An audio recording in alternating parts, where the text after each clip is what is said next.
earning a high income doesn't automatically equal financial peace of mind. In fact, you can pull in a fantastic salary and still feel, well, completely broke. Or you could make that exact same salary and feel totally untouchable. Welcome to this explainer. Today we're going to unpack the 3 specific net worth milestones that quietly change the way your money behaves and literally shift your day-to-day reality. Okay, let's dive into this. Why is it that 2 people making the exact same $90,000 salary can live in completely different realities? It's a scenario that plays out every single day. And to really get the answer, we need to look at 2 hypothetical guys facing the exact same problem. Meet Jace and Logan. They've got the same job at the exact same company, making that identical $90,000 salary. On paper, you literally couldn't tell them apart. But then, both of their cars break down during the exact same week. They get the exact same estimate from the mechanic, a $1,400 repair. Now Jace, he just taps his card, goes back to scrolling on his phone, and doesn't even flinch. But Logan reads that estimate 3 times, feels his stomach just drop, and immediately opens his banking app, trying to figure out which bill he's going to have to delay to next month. It's the same income, the same bill, but completely opposite reactions. And the difference here isn't luck. Actually, scratch that, it's not even about daily discipline. The real difference is a number neither of them talks about, their net worth. We all obsess over income, right? The raise, the salary, the next paycheck. But think of income like water flowing through your hands. Net worth? Net worth is the bucket. It's what's actually left after the water flows through. And it turns out this bucket has 3 distinct lines painted inside it. Once you cross these lines, your money, and honestly, your stress levels, start behaving entirely differently. Level 1. Escape velocity. The first $100,000. Now, depending on where you're at today, $100,000 might feel impossibly far away or maybe insultingly small. But the late Charlie Munger, Warren Buffett's brilliant business partner, had a very famous, very blunt piece of advice about this. He said, and I quote, "The first $100,000 is a bitch, but you got to do it. I don't care what you have to do. Find a way to get your hands on $100,000. So why would a billionaire care so deeply about a number that's basically just a rounding error to him? Well, because the first $100,000 is the only stretch of your entire financial journey where you have to do basically all the heavy lifting. And this brilliantly illustrates the math of the wealth snowball. If you want to actually build a practical savings habit to reach this milestone, you have to break the goal down. Automating just over $800 a month into an investment account at a 7% return gets you from 0 to $100K in roughly 8 years. During this phase, the market barely helps you. Almost every single dollar is one you earned, you saved, and you flat out refused to spend. But look at what happens next. Going from $100,000 to $200,000 takes about 5 years. $200,000 to $300,000, under 4 years. And the craziest part? Going from $500,000 to a full million takes roughly those same 8 years. You literally generate 10 times the wealth in the same window of time, all because your invested money has officially clocked in for work and is generating returns entirely on its own. But you know, the real magic of this first milestone isn't the math, it's what it actually does to your brain.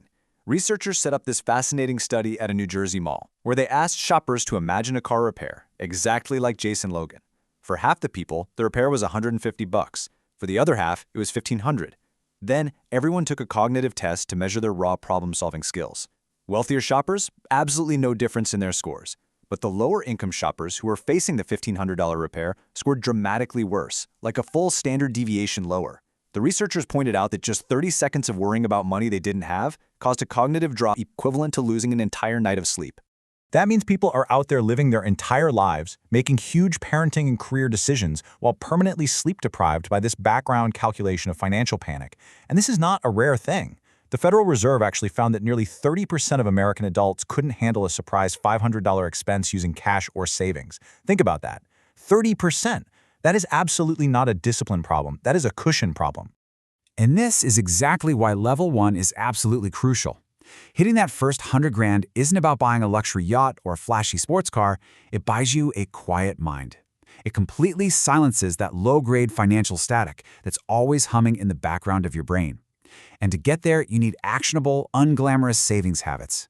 You have to pay yourself first. You got to route that money to a high-yield account before you ever even see it in your checking. And you have to ruthlessly cut out lifestyle creep.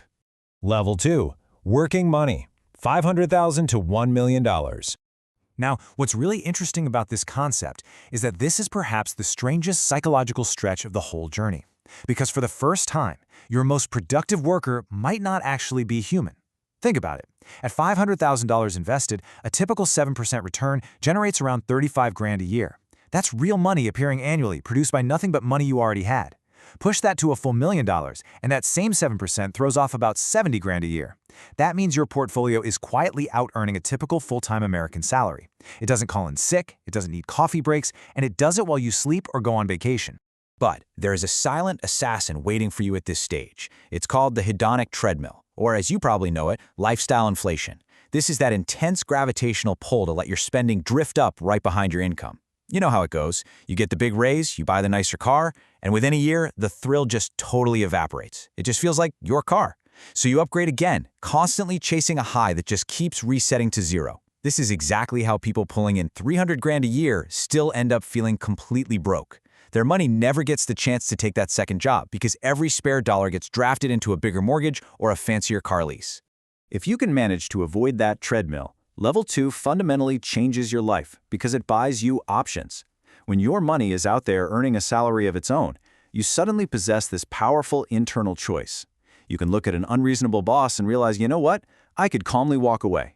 Now, you might not quit today, but just knowing you have the choice, that quietly rewires what you're willing to tolerate and how much of your self-respect you'll trade for a paycheck.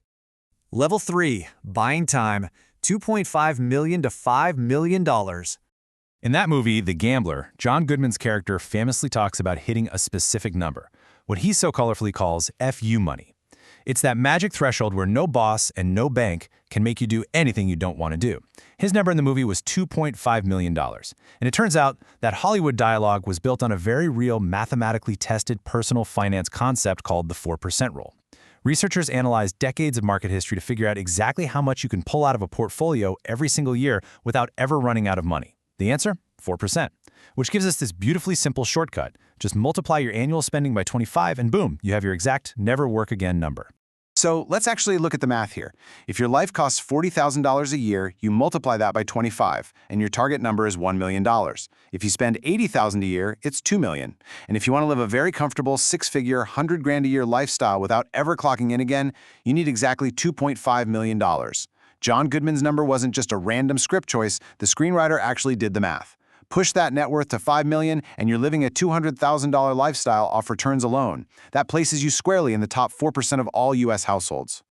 But here is the cruel, hidden trap of Level 3. A lot of people think this level is all about buying mansions and boats, and honestly, they end up miserable. There was this massive study by researcher Matthew Killingsworth where he tracked real-time mood reports and he uncovered a really uncomfortable truth about money and happiness. For about 80% of people, the ones who are already reasonably content, more money really did buy more happiness, basically with no ceiling. But for the unhappy 20%, their happiness completely flatlined once they hit about 100 grand a year. Why? Because no amount of net worth can buy your way out of an internal problem that money didn't cause in the first place. So the crucial point is this. The people who reach this rare air and actually feel a difference, they aren't using the number to buy luxury items. They use the number to buy the only thing that actually matters, control over their own time. They're buying the ability to wake up without an alarm. They're buying the freedom to say yes to the people they love. They're buying back their one finite, non-renewable resource from anyone who used to own it. The boring path forward. Look, if you aren't anywhere close to level 1 yet, please do not let this depress you. Honestly, it's the exact reason you need to start the boring path forward today. Almost everyone who quits right in the middle of that slog to the first 100 grand. To survive it, you have to build practical systems. Take action today. Automatically transfer a fixed percentage of every single paycheck into your investments the very day you get paid. Audit your monthly subscriptions every quarter. And fiercely defend that gap between what you earn and what you spend. You don't have to get smarter here, you just have to get stubborn and let compounding do the heavy lifting over time. 10 years from now, your money is either going to be quietly working for you or you are going to be working around the lack of it. It's time to pick your target, not the fantasy one, but the very next realistic step on your number line. So, take a hard look at where your bucket is today. Which level are you climbing toward right now?